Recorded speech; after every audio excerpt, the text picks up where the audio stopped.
So last week I talked about, I shared about how I had if you weren't here, I shared about a dog that I had and how it was bad. And so this week, about Tuesday, I get a phone call from my mother, and she was very concerned that some of you may think that we had the dog put down or that she had done away with the dog. And she opens up by saying, "Just so you know, Duke is doing just fine, and he is happier than he has ever been."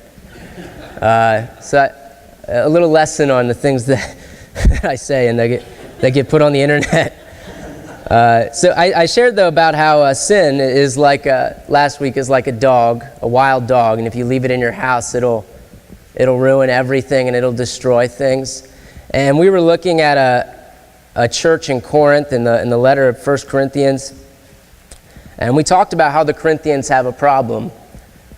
They're a church that thinks they're really good, and the problem is they're really bad. And the problem is sin. And we talked about some of the reasons that Paul took such an extreme a stance on some of the sin that was in the church. And one of those reasons was the witness that the church has. And that if there's sin in the church in Corinth or in this church, that the people that look at the church will then have a false and a bad view of Jesus. That sin corrupts, that it destroys. I want to continue that discussion this morning on witnessing and continue in 1 Corinthians. And I think some context on the passage and on the Corinthian church might be helpful. Some of you might remember in Acts 18, Paul founded the church in Corinth. So he's their founder, and he could say that he was the father of the church. And then Paul leaves. And he goes on to do what Paul does, missionary work, and he plants other churches, and he works in other churches. And as time goes by, there becomes a problem, and there becomes this sort of communication that goes back and forth. We know Paul sent at least one letter before. I imagine there was various communication back and forth, though. And Paul begins to get these reports, and he begins to get all these troubling reports that what Paul had started in Corinth was going in a different direction. And that there was all this sin and all these issues that were going on in Corinth. And it becomes apparent through 1 Corinthians, and though it's not necessarily explicit in what it says, but it becomes apparent that the Corinthian church had a problem with Paul. They had a problem with his leadership. They had a problem more significantly with his gospel. And the gospel of Paul, in case you're curious, is this gospel. It's our gospel. It's the gospel of Christ. Paul didn't make any of it up. And so there becomes a problem between the Corinthians and Paul, and that's very apparent in the letter of 1 Corinthians. And 1 Corinthians 9 is really a defense of Paul. And so Paul, what's happening, and if you've read 1 Corinthians, if you're in the Sunday school class with Gene, or you've studied it before, you had a chance this week to read it, Paul's giving the Corinthian church all these instructions. Don't do this. Don't do this, this is wrong. And he's giving specific instructions. And the Corinthians are beginning to notice that Paul says to them, don't eat this. But then when Paul's somewhere else, he does. And they begin to realize that where Paul's in Jerusalem and when he's in Corinth and when he's in Rome, he acts differently and he doesn't do all the same things. And so they're starting to notice this and probably begin to realize this. And to me, it seems like they're probably calling him out. I think that's probably the most likely reason why Paul gives this defense, this portion, this passage that we're looking at.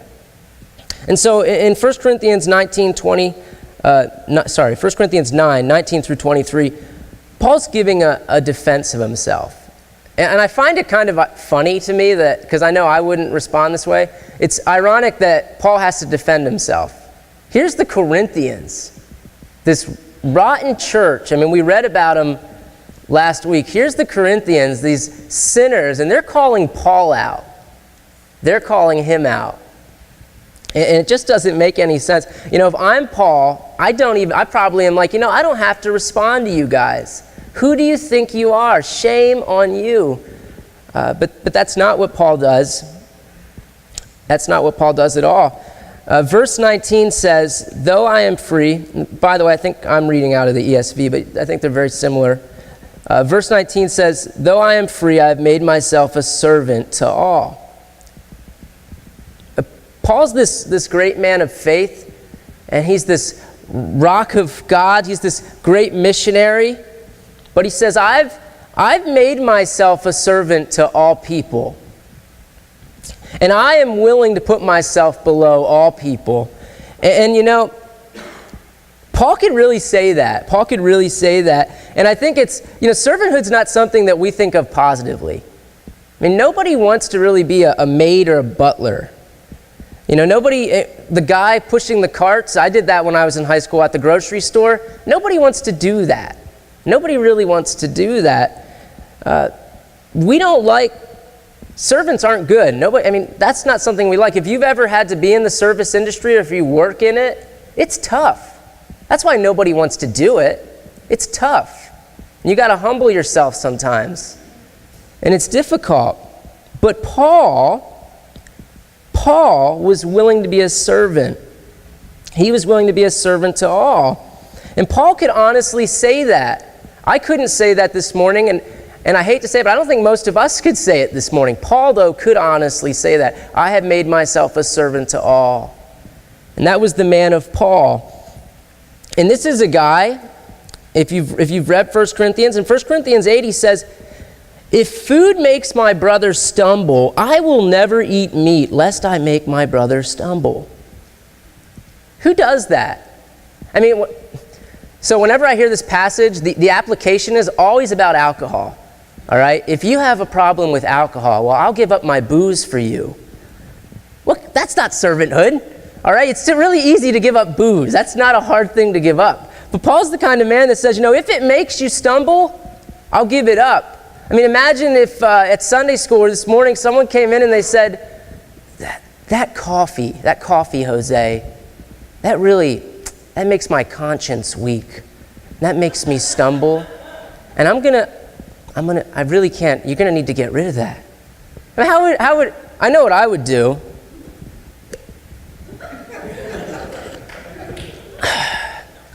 I'm going to pray for you, brother. Right? I'm not giving up that. I mean, I'm not giving that up. But that was the kind of man that Paul was. He was willing to give up whatever was necessary, the insignificant things in life, to be a servant to all. And in 1 Corinthians 9, leading up to that passage, the passage we're looking at this morning, Paul talks about money. And apparently, he refused to take money from the Corinthian church. They had an issue with him taking money, or there was some reason, but Paul didn't take money from them. Was he entitled to money? Yeah, he deserved it. He was traveling to minister to these people. He deserved that money. He gives a defense for it. He says, you know, I could take money. Was it easy for Paul to go without money? Ask yourself that. Is it easy to go without money? No. But that was the kind of man that Paul was. Paul was willing to go without money. He was willing to do that for the Corinthian church. He was willing to put that away. And Paul, he goes on in the passage we're looking at, he lists all the people that he made himself a servant to. And none of the people mentioned, it's not a random list. None of the people that are randomly put in there, those are all people that I'm sure the Corinthian church knew that he was ministering to or saw him ministering to. And that's why he made this list. He was all things to all people. And first Paul says, to the Jews, I have become like a Jew. Well, that's very easy for Paul. Because if you know anything about Paul, he's a Jew. Okay, we'll give him that one. Nothing too difficult there. It's not easy. It's easy for me to go to Pennsylvania and be a central Pennsylvanian. That's who I am. So I'm sure that it's easy for Paul to be a Jew. But then the next thing it says is, to those under the law, I act like one under the law.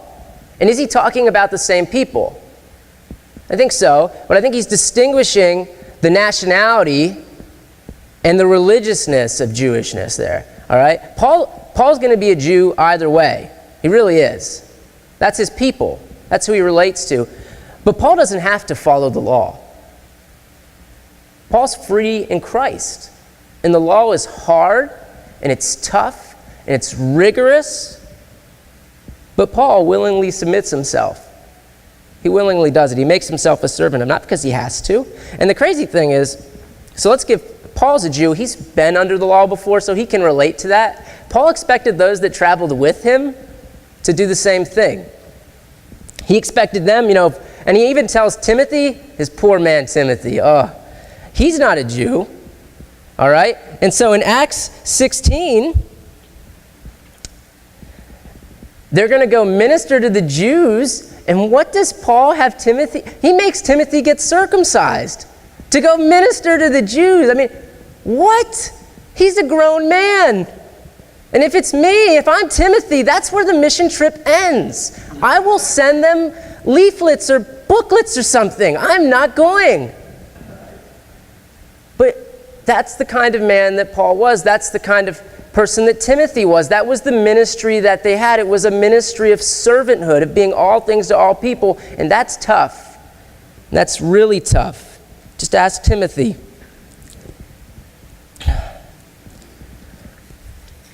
In verse 21, he goes on to say, to those outside the law, I have become as one outside the law. And here he's talking about the Corinthians, all right? These are the people he's dealing with. The Corinthians are Gentiles primarily, and most of Rome and Ephesus are always these people that he's dealing with that are outside the law. And you can imagine that they're quite different than Paul. Paul's a Jew. Jews are very different. If you know anything about history, they're very different than everybody else. All right, Paul doesn't have to act like these people. Paul doesn't have to act like these guys. It's different customs, different cultures. If you've ever been anywhere outside of the country, right? People are different. And Paul's going to place after place after place of these people who are not like him, who are not Jews, these people who are outside the law. But Paul put himself under them, and he's like, you know what? It's good. It's good. You guys are different than me, but I'll be like you. I can follow your customs. I mean, I don't got to deal with this in Israel. I don't got to deal with this back home, but I'll be like you. And this is the craziest one for me, is verse 22. It's to the weak I became weak. And the crazy thing about that is Paul, if you were to describe somebody as weak, I would not describe Paul. That's not me. I wouldn't describe him. That Paul is strong. We like Paul. We don't like weak people, all right? We like Paul. He's strong in his faith. Man wrote a great portion of the New Testament. We like Paul. He's a rock of God. He's a tremendous missionary. He went places and put himself under danger. He doesn't even have to respond to these people, these Corinthians. But this was the man of Paul. He said he's willing to step down and minister in the mud if necessary with the weak and the broken. That was Paul. He was willing to minister to the weak. Not me. I don't think I could do that. Who wants to be weak? Who wants to be weak? But that was Paul. And then he says, wrapping it up, and be all things to all people. All things to all people. Jews, Greeks, religious, white, black, Asian, Republican, Democrat, you name it, all things to all people. I become all things to all people. That was the man of Paul. He was willing to go over and be like others. I've been studying this week, in the last couple of weeks, about a man by the name of Hudson Taylor. And if you don't know, if that name sounds unfamiliar to you, or if you've never heard of Hudson Taylor, he is just a remarkable man, a remarkable missionary. And in the back, we went and there's not a lot of copies. I think there's 5 copies of his biography. Grab a copy if you like to read. Please grab a copy. Even if you're not going to be able to read it this year, please grab a copy. There's only 5. Don't leave any back there. And if you want one, let me know and I'll get you a copy. I think you really should read it. I know it's been enriching in my life the last couple weeks. Hudson Taylor was a missionary to China in the 19th century at a time when not a lot of people went to China. And Taylor spent almost his entire life serving in China. And as he had begun to go there and he began to do these journeys, it became apparent to Hudson Taylor that he was a lot different than the Chinese. Hudson Taylor's an Englishman. He's a Westerner. He'd probably have a lot more in common with us than he would with the Chinese. And so he began to realize these people are a lot different than me. And more importantly, he began to realize that his missionary work was failing because of the distraction that his clothing and the way he spoke and the customs that he followed, it was becoming a distraction. It was preventing him from reaching the Chinese. And missions were not successful in China overall. People were not reaching the Chinese, even the missionaries that they were there. And so Hudson Taylor did this radical thing in missions. He did something completely crazy that might not even seem that crazy to us. He decided he was going to be like the Chinese. And so you know what he did? He went and he got Chinese clothing. And it wasn't comfortable, and it was a little weird for him. And then he went and he lived amongst the Chinese. He got out of his fancy Westerner missionary home, and he went and got a shack with all the other Chinese people, and he lived with them. And this is the craziest thing that he did. He got his hair cut like the Chinese. And you can't see it in that picture, but this was an intense process. All right, it involved shaving, and I don't exactly know, but just the process of doing it was hard. It was painful. Why?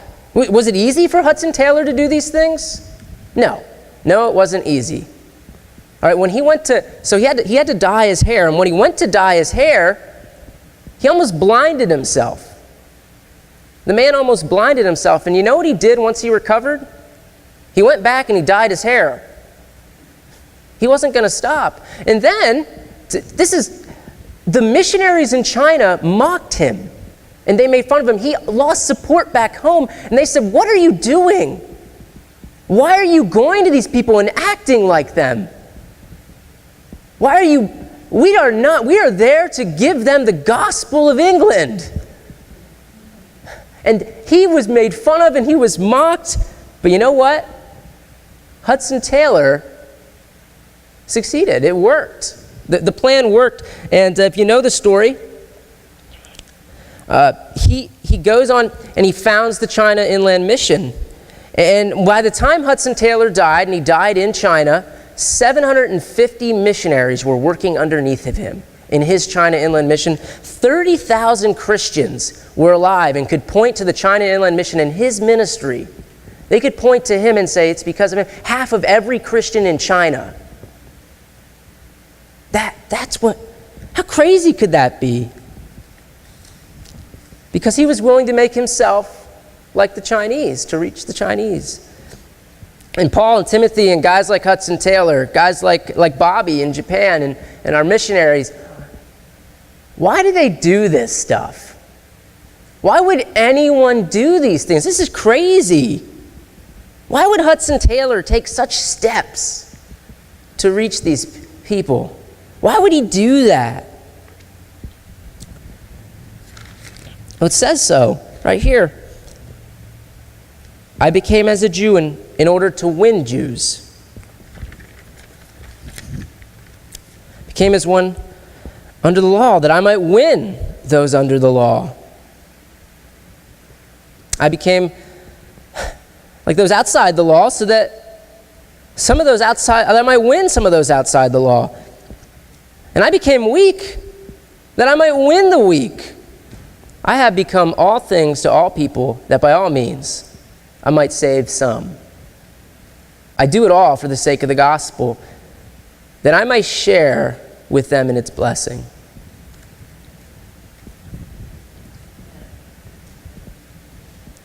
These guys went through all this stuff, and they suffered, and they took insults, and they made themselves, and they put themselves in uncomfortable positions, not because they had to, not because they wanted to, and not because it was fun. They made themselves servants to reach people so that some might be saved. That some might be saved. They did it for the sake of the gospel. And just so you know, Paul is not an original man. He didn't come up with this, and neither did Hudson Taylor.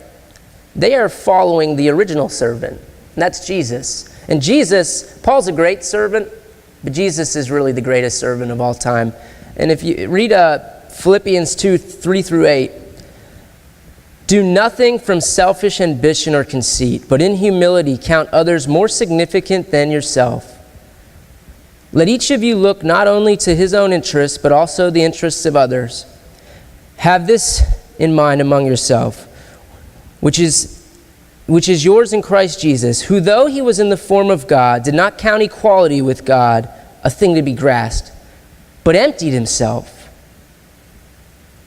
by taking the form of a servant, being born in the likeness of men, and being found in human form, he humbled himself by becoming obedient to the point of death, even death on a cross. Jesus is the greatest example of a servant. And that is who Paul is following. And he says so, and he says in 11:1, he says, we should follow him. He says, be imitators. He's telling the Corinthians this, but I think it counts for all of us. Be imitators of me as I am of Christ. Act like me only in the way that I follow the original servant, Jesus. And so these guys didn't have to act like this. They were free in Christ. But they put that as a priority. They put the mission of God and the gospel of Jesus Christ as a priority. And so last week we talked about how sin can destroy your witness. How sin can destroy your witness. And here's the reality, though, that you could live a sinless life, so to speak. You could avoid doing all those bad things that you shouldn't do, and that wouldn't make you a great witness. All right? That wouldn't make you a great witness. I could never leave my house and not commit some of these egregious sins that Paul's addressing, but that wouldn't make me a great witness. This week, we're reminded that the first step to witnessing, or evangelism, or whatever you want to call it, reaching people for Jesus, the first step is servanthood.